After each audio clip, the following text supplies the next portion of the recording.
CBS News Bay Area Afternoon Edition with Ann Makovec. Now on the afternoon edition, a federal judge says not so fast when it comes to President Trump's plans to punish sanctuary cities, including several here in the Bay Area. Thanks for joining us this Thursday. A federal judge just barred the administration from denying federal funds to sanctuary cities, which limit local cooperation with federal immigration authorities. The judge also barred the administration from conditioning the use of federal funds to sanctuary jurisdictions.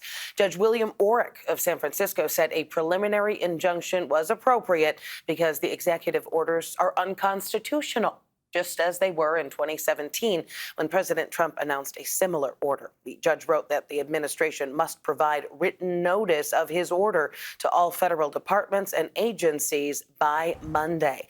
Joining me live now, San Francisco City Attorney David Chiu. Thanks for being here today. Thanks for having me on. I know the fight is not over, but this is obviously a big win for sanctuary cities.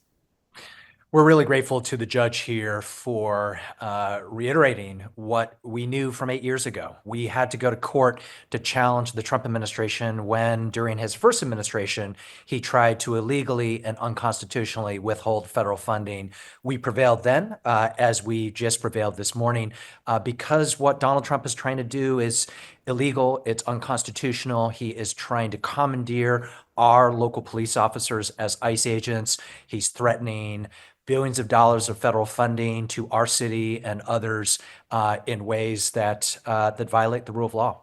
Let's remind people why cities like San Francisco have this sanctuary status in the first place. Like, why is this something that you would want to maintain?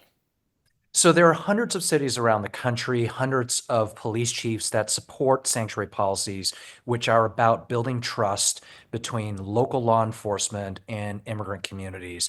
When you have that trust, immigrant victims and witnesses of crime will lead to working with police officers to make sure that criminals are arrested, that folks are put in jail, and our communities are safer. Sanctuary jurisdictions have been found to be as safe, if not safer, than non-sanctuary jurisdictions. And that is why this is so important to San Francisco and so many of the cities that are involved in this lawsuit. Yeah, and of course, we have several lawsuits right now between the state of California and the federal government. We see, in the meantime, some cities, universities, businesses just complying with the Trump administration to avoid losing money or other privileges. I mean, the city's already dealing with a huge budget deficit right now. So tell me about the decision to fight. Well, part of the decision is San Francisco has several $1 billion of federal funding that we would otherwise receive, that Donald Trump and his administration have illegally and unconstitutionally suggested they will hold up because of a policy that courts have already found are legal and constitutional.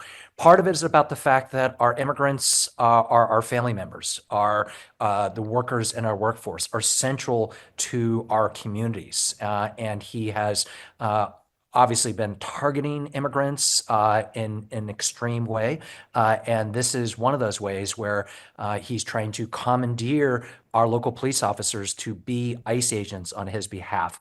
We do not get in the way of federal immigration law enforcement. But what we are saying is he cannot prevent us from policing our streets in a way that will actually keep our communities safe. San Francisco City Attorney David Chiu, appreciate your time this afternoon. Thanks for having me on. Today, China is denying President Trump's claim that the two sides are actively negotiating over tariffs. That comes as the administration is trying to finalize deals with trading partners before the current pause on reciprocal tariffs runs out in July. Natalie Brand has the latest from the White House.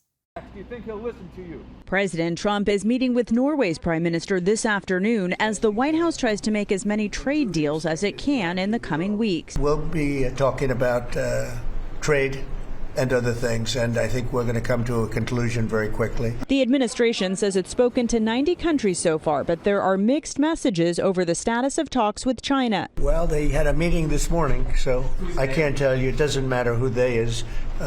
We may reveal it later, but they had meetings this morning, and we've been meeting with China. China's Ministry of Commerce said any claims about the progress of China-U.S. trade negotiations are groundless as trying to catch the wind and have no factual basis. CBS News has confirmed the CEOs of Walmart and Target privately warned President Trump that his tariff policy could disrupt supply chains and potentially result in empty shelves in coming weeks. The ripple effects are already starting to show. Prices are going up, markets are reacting, international partners are pulling back. Arizona's Attorney General and 11 other states have filed a new lawsuit alleging the president exceeded his authority in imposing the tariffs. The White House has defended its policy, arguing the U.S. trade deficit is a national emergency. And a live check on the big board right now. The Dow is up after a little dip early in the morning, now up more than 400 points. New video of the damage at an Oakland 7-Eleven. This is on Grand Avenue, where the driver of an SUV rammed into the store, leaving behind major damage there. The owner said the robbers were after their safe, but they didn't end up taking anything, and the people took off, leaving the SUV. This was one of a string of convenience store robberies in Oakland last night, and that comes just after thieves drove through a window panel of another 7-Eleven and stole a safe early yesterday morning. This one was on Harrison Street and Bay Place. The owner of the 7-Elevens estimates that both incidents cost about $250,000 in damage. We are still waiting to hear back from Oakland police on whether or not they were able to make any arrests and whether or not these crimes are officially connected. The Oakland School Board just voted to remove its superintendent. It was a 4-3 vote last night. Kyla Johnson-Trammell, who has held that job since 2017, is going to get a payout to step aside at the end of the current school year, 2 years short of her contract. So far, board members have not explained the reasons for their move, but the superintendent has run into resistance lately over potential school closures and budget cuts. Our team has learned that the board is going to appoint an interim superintendent by July 1st. In San Francisco, a new 24/7 emergency health center is now open on Geary Street, that is in the Tenderloin, to try to help people struggling with addiction and mental health issues. 3, 2, 1. Mayor Daniel Lurie at the ribbon cutting today, highlighting the city's efforts to tackle homelessness. This new center is designed as an alternative to sending people to the emergency room, offering lower-level medical care for people dealing with either a mental health or a substance abuse crisis. It also provides 16 shelter beds. San Jose city and community leaders cut a ribbon today on the first interim housing site on private land. The community, called Villa del Oro, is in the Santa Teresa area. It has 135 units to serve up to 150 people experiencing homelessness and offers supportive resources to help people pursue permanent housing. The community sits on 2 acres of land leased to the city for $1 a year by real estate developer John Sobrato. First alert weather now. It has been a chilly start to many parts of the Bay Area today on a Thursday. Meteorologist Jessica Birch in our virtual view studio with our forecast and the potential for rain. Right around the corner, actually. Yeah, here's what's happening for us. We start off today pulling out the map, and I'm just going to show you our daytime highs. Keep in mind, it was just, 2 days ago, we were talking about 80s off near Antioch. Today, we're in the 60s. If you think that's cool and a big drastic change, well, I mean, the Santa Clara Valley is experiencing the same thing. It was 2 days ago, we were in the 80s there as well. Today, San Jose tops off at 65 degrees. A lot cooler for us, especially along that coastline, topping off in the 50s as we head into this afternoon. Here's what's happening. There's this huge area of low pressure. It's parked just offshore. It's kind of driving our forecast as we head into this week, heading all the way into this weekend as well. And as it continues to move just to the south of us and eventually inland to California, it's going to swirl some showers its way in too.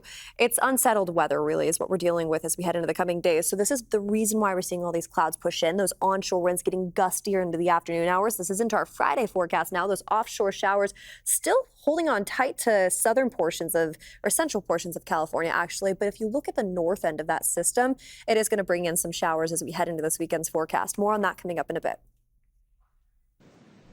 Thanks, Jess. Taking a live look now at St. Peter's Basilica, where the late Pope Francis is lying in state. The line of mourners was so long that the Vatican only closed the church for about an hour overnight for cleaning.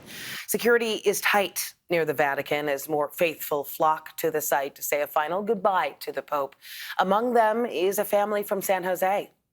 We're saying our last goodbyes and thanking him for teaching us to be better, just like we're trying to teach our children. You're in the line now to meet the Pope. How long will you wait? I'll wait until tomorrow, I'll wait till next month. I'll do anything just to mourn his death. Pope Francis will lie in state for 2 more days, and then on Friday night, his coffin will be sealed. About 170 dignitaries and heads of state, including President Trump, all expected to attend the funeral on Saturday. And we are going to bring you the funeral of Pope Francis in a CBS News special report. Coverage begins at 1 a.m. our time Saturday here on KPIX and streaming on CBS News 24/7 and Paramount Plus. Still ahead here at noon and streaming on CBS News Bay Area, a rodent infestation at a Bay Area Whole Foods store. What inspectors found in some of the food prep areas and what Whole Foods has to say about it.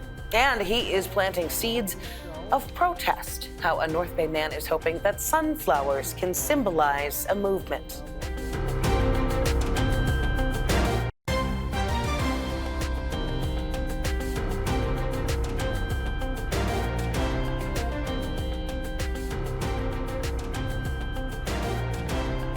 Now, this one has an ick factor.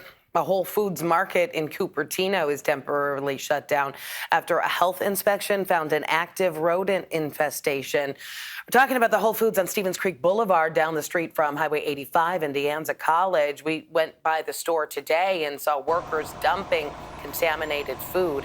Inspectors with the Santa Clara County Department of Environmental Health apparently observed rodent droppings in multiple areas of the store, including the deli and the juice bar. The store has until May 6th to correct the violations.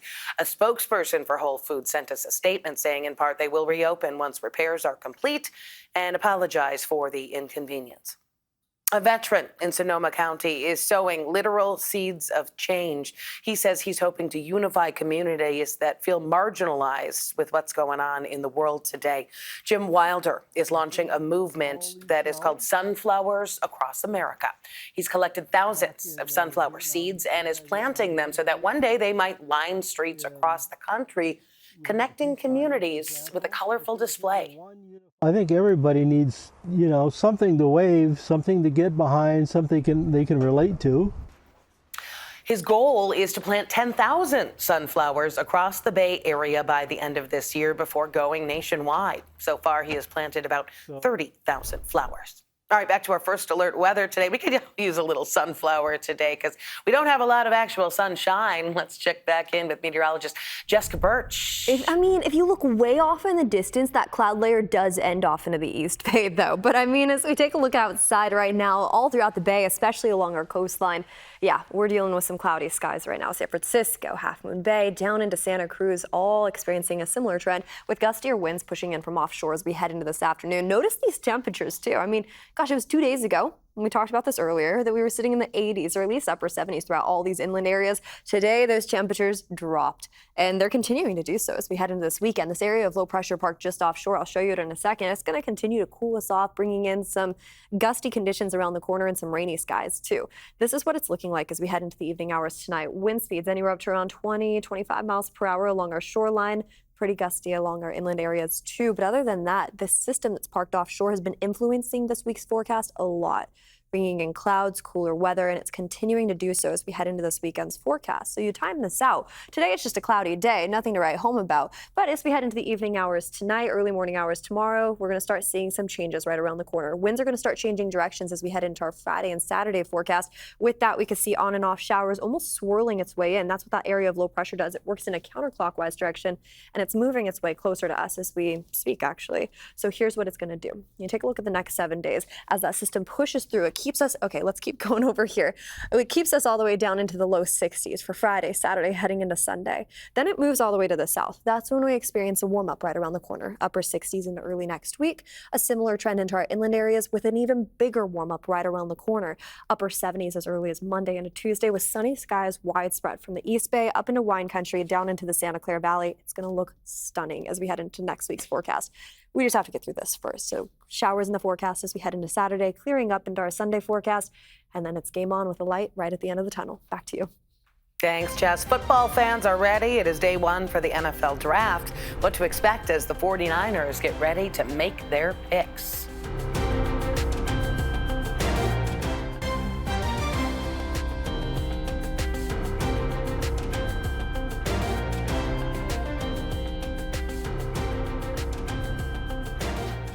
The 2025 NFL Draft kicks off today in Green Bay, Wisconsin. The city is welcoming hundreds of thousands of NFL fans to the three-day affair. Tennessee Titans have the first pick, and the 49ers will have the 11th pick tonight in the first round. That is the highest pick the Niners have had since 2019 when they took defensive end Nick Bosa as a number 2 pick. 49ers also have a total of 11 picks, tied for the most in this year's draft. General Manager John Lynch says he and his scouts have identified 20 players with first-round caliber, and they have deemed a total of 200 to be draftable overall. Still ahead, celebrating the Hubble telescope, the milestone for one of NASA's most valuable tools built right here in the Bay Area.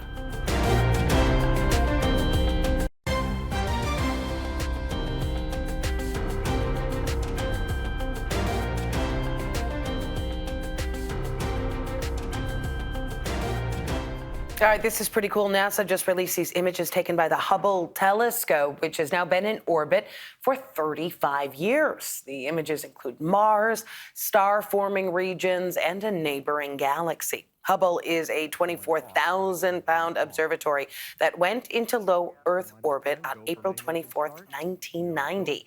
After leaving the Discovery space shuttle, since then, it has made nearly 1.7 million observations in orbit, looking at about 55,000 astronomical targets. Hubble was built at the Lockheed Martin space site in Sunnyvale. That is it for the afternoon edition. Remember, we are streaming 24/7 on the free CBS News app. Just go to Live and then choose Bay Area. Meantime, have a great Thursday afternoon.